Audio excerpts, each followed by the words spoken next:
CBI হেফাজতে অনশনে কালীঘাটের কাকু সুজয় কৃষ্ণভদ্র মেডিকেল এমার্জেন্সি তৈরি করার চেষ্টা করছে।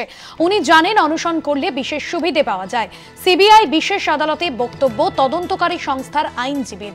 সুজয় কৃষ্ণকে জেল হেফাজতে নেওয়ার আবেদন সিবিআই। কণ্ঠস্বরের নমুনা সংগ্রহেরও আবেদন। আদালত 14 দিনের জেল হেফাজতের নির্দেশ দেয়। কণ্ঠস্বরের নমুনা পরীক্ষারও আবেদন মঞ্জুর। সিবিআই বিশেষ আদালতে বক্তব্য তদন্তকারী সংস্থার আইনজীবীর।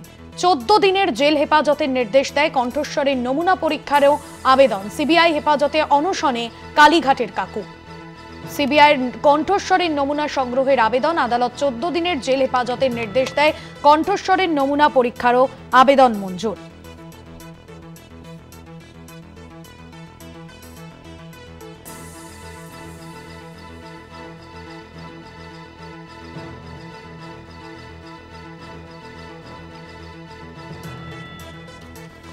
সিবিআই হেফাজতে অনশনে কালীঘাটের কাকু।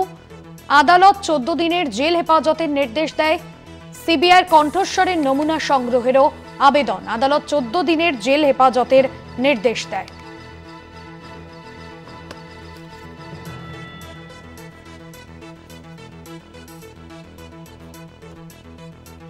আদালত 14 দিনের জেল হেফাজতের নির্দেশ দিয়েছে। কণ্ঠস্বরের নমুনা পরীক্ষারও আবেদন।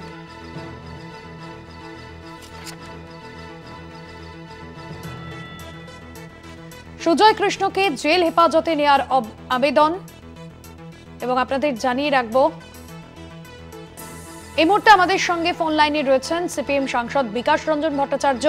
বিকাশ রঞ্জন বাবু, সিবিআই হেফাজতে অনশনে কালীঘাটের কাকু সুজয় কৃষ্ণভদ্র মেডিকেল এমার্জেন্সি তৈরি করার চেষ্টা করছে। উনি জানেন অনশন করলে বিশেষ সুবিধে পাওয়া যায়।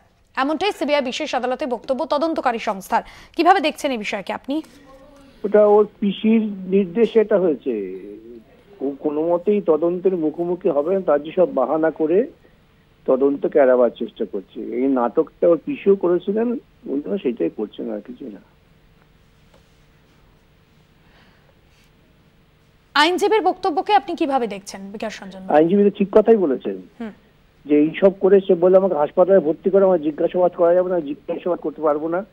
এ তো তৃণমূলের সব নেতারাই করেন। ওখানে আগে চলে যেত উদ্বানে, এখন উদ্বান যেতে পারছেন তাই জেলে হেফাজতে গিয়ে এসে অনশন করছে। সে নাটকের তো একটা চিত্রনাট্য অনেকদিন আগেই তো লেখা হয়েছে, সবই তো আছে তার মধ্যে।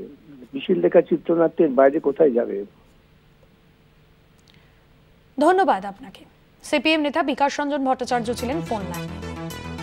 আপনাদের জানিয়ে রাখবো, আদালতে বক্তব্য তদন্তকারী সংস্থার সিবিআই হেফাজতে অনশনে কালীঘাটের কাকু। অনশন করলে বিশেষ সুবিধে পাওয়া যায় এবং সুজয় কৃষ্ণভদ্র মেডিকেল এমার্জেন্সি তৈরি করার চেষ্টা করছে। উনি জানেন অনশন করলে বিশেষ সুবিধে পাওয়া যায়। সিবিআই বিশেষ আদালতে বক্তব্য তদন্তকারী সংস্থার আইনজীবী।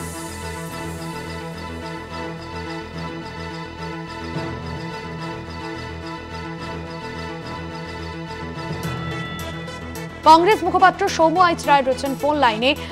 সৌম্যবাবু, সিবিআই হেফাজতে অনশনে কালীঘাটের কাকু সুজয় কৃষ্ণভদ্রকে জেল হেফাজতে নেওয়ার আবেদন সিবিআই।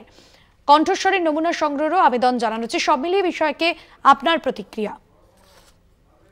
স্কিম বার করছেন আর কি, যত রকম মেডিকেল এমার্জেন্সি করা যায়, স্কিম বার করা যায়, সব মদতদাতা বড় ব্রেন বড় মাথা পেছনে আছে। তো উনি বলেছিলেন না আমার সাহেবকে কেউ ধরতে পারবেন না, তো সাহেবদের মাথা তো মাথার উপরে আছে।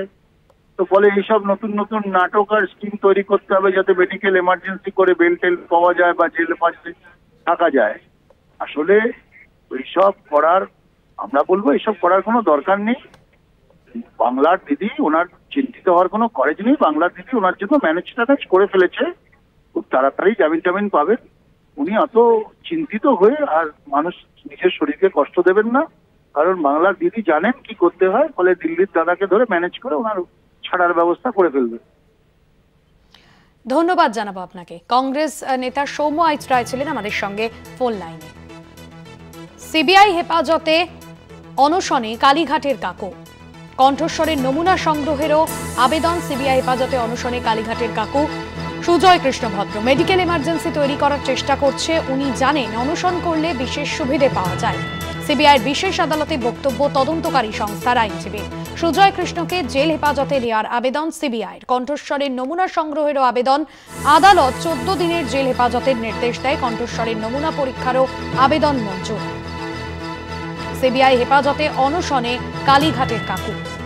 কণ্ঠস্বরের নমুনা পরীক্ষার আবেদনও মঞ্জুর। আদালত 14 দিনের জেল হেফাজতের নির্দেশ দেয়। সুজয় কৃষ্ণ মেডিকেল এমার্জেন্সি তৈরির চেষ্টা করছে।